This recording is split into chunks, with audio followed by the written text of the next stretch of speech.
Hey everyone, sorry for appearing so suddenly with something that isn't a standard video. This is a major heads up using the best means I know how about something big to come from our field. Some of you have asked over the years for me to cover an old web series called Who is Mr. Tom? While I haven't approached it in its own video on Nightmind, I have seen the series and I am aware of it, and I've watched the progress of its creators, Else Films, as they've gone from the web series field to major motion picture territory. Since August of 2016, they've been working on a movie called Antrum, the deadliest film ever made. The premise is best set up in their chapter-segmented informational pieces. Antrum it's kind of the holy grail of underground cult films that no one has seen, except for a handful of film festival programmers who are now dead. And the rumor is that the film is cursed, and anyone who watches it will die. And as a result, it's been lost for years. Some people don't think it exists. Some people claim to have seen it and lived. I saw 15 minutes of it, so there's definitely something out there. And now apparently, you guys have found it. Antrum. It's every cinephile's wet dream. It's the most famous film that's never been seen. So I made a Google alert for it and, waited to see if, anything happened. So how long did it take before you were notified? Years.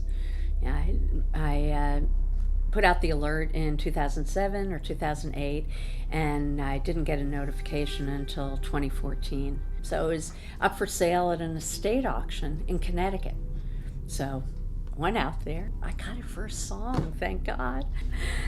And did you get it because you wanted to see it? No, actually, in this case, I thought that it would be a really good film to sell. I thought it could be very commercially viable. And so I set out to go to all the major studios in Hollywood. Nothing. I heard nothing back from them. So then I went to smaller studios, and I was surprised when the response that I got was that they didn't think that it would do well commercially, that there wasn't a big enough market. I think that the real reason, though, is that people were scared of the film. That's when I heard from the guys at Else Films. Here's a movie that, it's, if it was to have a tagline on posters, that it's the movie that kills you.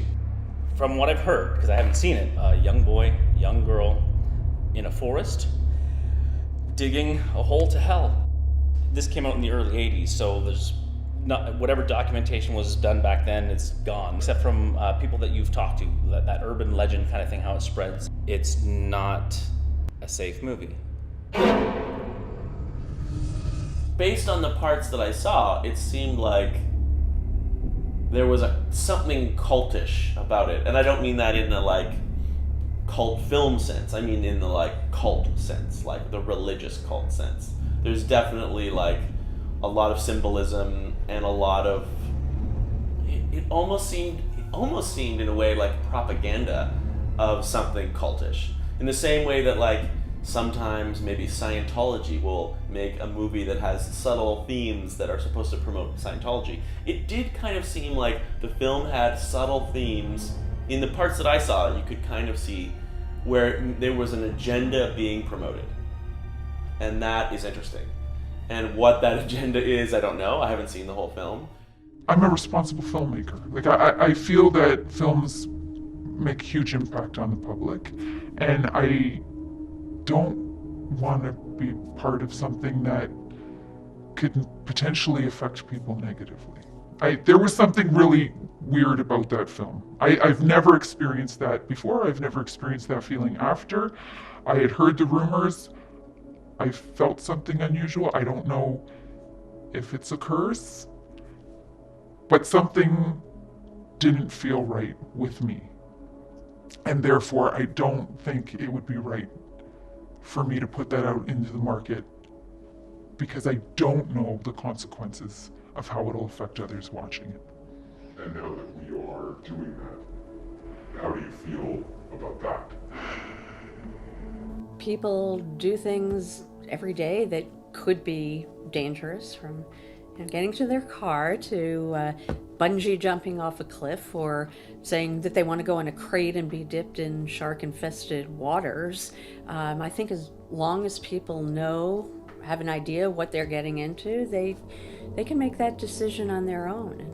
And, that's really why Else Films is making this documentary. We are going to sell tickets to Antrum, and people can decide on their own whether they want to see it or not. No responsibility. So I think it's a good thing that all of us cinephile nerds who have been gossiping and researching this movie for years will finally get to see what it is and see if it meets our expectations. Or, what my expectations are that someone's gonna die. No. Hopefully no one dies. Well, I have kids. I really don't like the idea of people watching the film right now.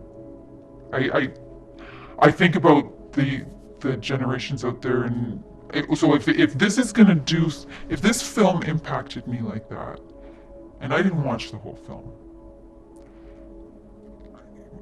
what is it gonna do in the hands of, I don't know how it's gonna affect kids watching this film.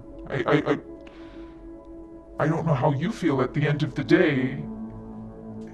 If you were responsible for something negative happening to the population based on, even if you can't prove that it's a curse, things are happening to people who are watching that film. Because whatever it's planted in the human mind, it lingers, stays there, and it gets released. And it gets released in a way you don't know how. But it gets out. That's what art counts on. Art counts on effect, an effect that will release itself later in life. After its long period of hiding in obscurity, Antrum finally succeeded in making it to a new public audience. On October 14th, 2018, it premiered for the first time in decades at the Brooklyn Horror Film Festival, and I was lucky enough to be in attendance in a sold-out screening. I was also lucky enough to survive the showing of a cursed film, probably because I'm a demon myself, but as far as I could see, everyone else in attendance lived too. After winning the award for Best Editing at Brooklyn Horror Film Festival, Antrum went on to be shown at more film festival test screenings, including Hamilton Film Festival in Ontario, Unnamed Footage in San Francisco, the Brussels International Fantastic Film Festival, Horrible Imaginings in Santa Ana, and the Salem Horror Fest this past October in Salem, Massachusetts. It most recently won official selection at the Morbid Festival and gained coverage in Rue Morgue magazine, affirming to audiences that while there still may be a threat of death by viewing, the wraparound documentary segment of Antrum seems to have negated the curse of the film enough to go on a global stage. You too can watch Antrum starting now and see the deadliest film ever made. Part documentary, part found footage, part genuine film, and 100% mystery, this movie is like nothing else I've ever seen, and I've wanted to watch it again ever since the premiere. I've gotten legitimate cravings sometimes, hanging around wanting to watch a film and realizing, oh man, I have to wait for Antrum to come out. I can't see it again yet. It's not just the first major breakthrough for our creators in the web series field. It's a great movie, and it leaves you thinking about a lot when it's over. It seems to demand a second viewing. I know that tonight, I'll be in the audience again. This video might seem like an ad, but honestly, I have been waiting for any word of Antrum's wide release, so all of you can get the chance I had to see it. This is how we support our own and ensure the success of bold new creations and ideas in horror and dark media. So dedicated are its creators to the cause that the web series style play acting around Antrum was continued in the theater during the premiere, and you won't get directors Michael and David to budge on character. They found a cursed film and collaborated to make it public, being sure that neither of them watched it in full to avoid the fate of previous audiences. That's their story, they're sticking to it, and they were willing to keep it alive at the premiere, in person, in front of audience members who have never been introduced to our field's method of immersion, who were allowed to ask questions and be confrontational. That's what I call dedication. Keep the October spirit going and show some love for the people of our field of creativity by renting Antrum. When you're done, send me a tweet, send the official Twitter tweet, or just tell me what you thought below. And by the way, if you choose to view Antrum, that's your decision. Your potential death and or curse obtainment through viewership is not the fault or responsibility of Nightmind or any misfortune that comes of viewing. You have been warned about the consequences. Thank you, and if you do happen to watch Antrum tonight, I have only one other thing to say to you. Sleep tight.